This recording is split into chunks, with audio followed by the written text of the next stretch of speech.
Alors, petite actu concernant un bateau électrique, donc un ferry électrique pour être plus précis, sur Précitron qui embarquerait l'équivalent de 50 batteries de Model S. Donc l'article est un peu long, on va peut-être pas tout lire. Donc le chiffre clé est le suivant.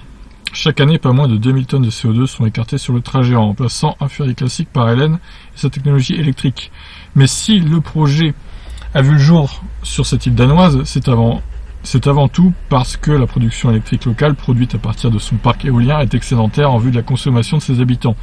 L'énergie éolienne convertie en électricité représente 130% de la demande locale. Un moyen pour le ferry Hélène de se recharger chaque jour avec cette électricité additionnelle est totalement propre. Là, j'avoue, c'est un bon plan. Mais de l'électricité, il en faudra pour le ferry. Il emporte en son sein l'équivalent de 56 tonnes de batterie lithium-ion. 56 tonnes, représentant au final 4,3 MWh. Alors, si on convertit en kWh, ça fait 4300 kWh. C'est juste énorme. Pour vous donner un ordre d'idée, cette dotation représente l'équivalent de 50 Tesla Model S fonctionnant ensemble pour alimenter un tel engin. Alors, c'est Model S long range. Enfin, pas tout à fait d'ailleurs. C'est Model S 90 kWh du coup. Ils ont un petit peu arrondi le chiffre là pour le coup. Alors en matière d'autonomie, Hélène répond naturellement à ses besoins quotidiens avec jusqu'à 35 km. Alors pour la blague, on va quand même calculer la consommation. Je pense que ça va être assez drôle. Alors 100 divisé par 35 multiplié par 4,3, donc ça nous fait en mégawattheure 12,28 mégawattheures, ce qui nous fait 12 285 kWh au 100. Oui, vous avez bien entendu, 12 285 kWh au 100.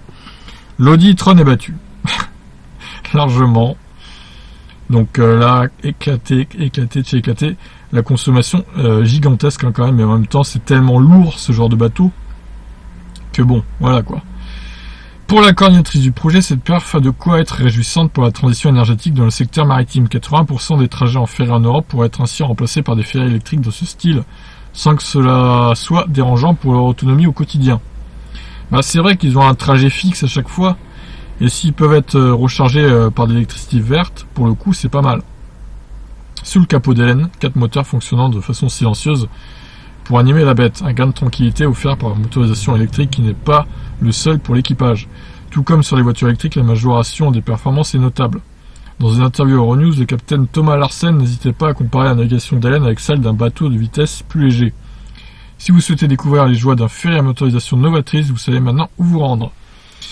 Ok, bonne initiative encore une fois, même si, bon, pour les bateaux, ma préférence pour le coup resterait plus vers l'hydrogène, parce que là, embarquer 56 tonnes de batterie, est-ce que c'est écologique? Est-ce que c'est logique aussi, j'ai envie de dire? Là, franchement, j'ai quelques doutes. Bon, le problème de l'hydrogène, encore une fois, c'est que c'est pas propre à produire pour l'instant, mais si dans les années à venir ça devient propre à produire, clairement, il faudrait peut-être plus opter pour l'hydrogène pour les trucs énormes comme ça, comme les avions, les bateaux, ce genre de choses. Ou les trains, d'ailleurs, les trains hydrogène qui existent déjà. Mais bon, en l'état, pourquoi pas, hein, si c'est de l'électricité produite par des par des éoliennes, pardon. Pour le coup, c'est pas mal.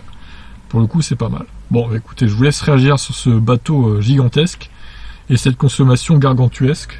Allez, ciao!